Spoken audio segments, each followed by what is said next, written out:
Thank you for tuning in to Brathouse Sports. I am your host, Emily Cheddar Dog DeLeon. The Browns signed quarterback Mike Ford to a one-year, $2.25 million contract. The 27-year-old started as an undrafted free agent with the Detroit Lions in 2018, where he played until August 2021 when he was waived. The Denver Broncos claimed him off waivers on September 1st. Ford then signed with the Atlanta Falcons on April 2022, and Ford has made 70 tackles and 4 pass deflections in his NFL career. Generally, Mike Ford has been praised for his performance on special teams units, his football IQ, and helping punt returns get vertical. Another signing the Browns have made was for linebacker Matthew Adams from the Chicago Bears to a one-year, $1.23 million contract.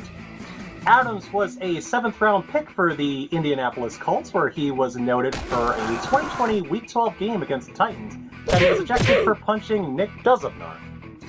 Adams then signed with the Bears in 2022, and in his career, Adams has made 72 tackles, 1 forced fumble, and 1 fumble recovery. If anything, his pent-up aggression could work well in the Cleveland linebacker corps. On March 27th, the NFL and New Era has released their 2023 NFL draft hats, and reactions towards the Browns hat is divisive. The ivory-colored hats are receiving mixed messages from fans, with Dogs by Nature's Jared Muller saying, "They look horrible once again." Others like the look because it seems like a 90s or 2000s vibe or style. Personally, I have not been fond of the cream or ivory-colored hats that the NFL and New Era are experimenting with since last season. I mean, these are actually going to be the on-stage hats. But I do like the solid-colored versions of the hat that are going to be available as well. Head coach Kevin Stefanski and general manager Andrew Berry will have a 26-24 record in their last 3 seasons. Despite these 2 subpar seasons that we've recently had, Jimmy Haslam is not considering unfiring either of them, though he did support replacing Joe Woods and Mike Pfeiffer with Jim Schwartz and Bubba Vitrone. When asked by the media about if it will be playoffs or bust, Haslam carefully responded, "I don't want to say that, but I think that we have expectations to go to the playoffs." Haslam expressed this and how deeply competitive the AFC and AFC North are. In short, Haslam didn't make a bold statement, but the Browns have high expectations. At the owners' meetings on Tuesday, there have been decisions made that won't be major changes to the game. Items approved in 2023 were giving officials the ability to review 4th down attempts. Launch penalties would be called if a player leaves 1 or both feet off the ground to make a tackle. Teams providing better clarity regarding a player's availability, and most notably, giving players the chance to wear number 0. Unfortunately, roughing the passer penalties won't be reviewable. Otherwise, the touchbacks and punts will remain at the 20-yard line, and 3 proposals are being tabled. Those 3 proposals were to replace the onside kick with a 4th and 20 play, banning split flow blocks, and allowing a 3rd quarterback to suit up on game days. Last year, the Kansas City Chiefs traded their star receiver Tyreek Hill to the Miami Dolphins, but one wonders what places he could have gone to despite the surprising trade. At an autograph signing, a fan in a Deshaun Watson Browns jersey heard Hill say, "They should have paid me, bro. I tried to go to Cleveland."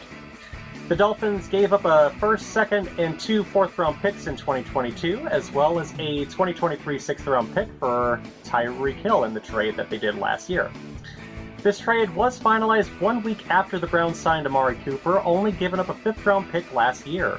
The Cooper signing was also more cost-efficient for Cleveland, as Cooper's contract is worth $20 million. The Haslams are focused on renovating First Energy Stadium and developing the lakefront surrounding the area.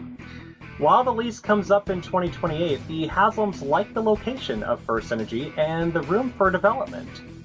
First Energy Stadium has fallen behind other NFL stadiums, but there are positives the stadium has, such as the affordability that many dome stadiums that were newly built can't brag about.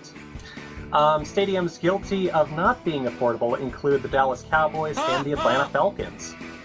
Putting a dome over First Energy Stadium is currently not on the table, with concerns of the weather on Lake Erie, which includes wind, the cold, and precipitation. And before we go, we got to talk about Baker Mayfield, the Tampa Bay Bucs quarterback that formerly played with the Browns from 2018 to 2021.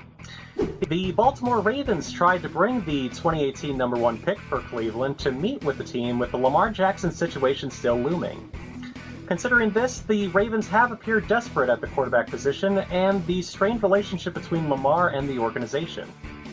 Baker signed a 1-year, $4 million deal with the Tampa Bay Buccaneers on March 16th to fill the quarterback position after crybaby and egotist Tom Brady finally retired after 23 seasons in the NFL, which hopefully he doesn't unretire. Thank you for tuning in to Brathouse Sports. I am your host, Emily Cheddardog DeLeon. Please like and subscribe and turn on the notification bells. I would greatly appreciate that. And maybe also get me up to the algorithms too, which would actually help me out pretty damn much. And once again, I am your host, Emily Cheddardog DeLeon. I'll see you next time.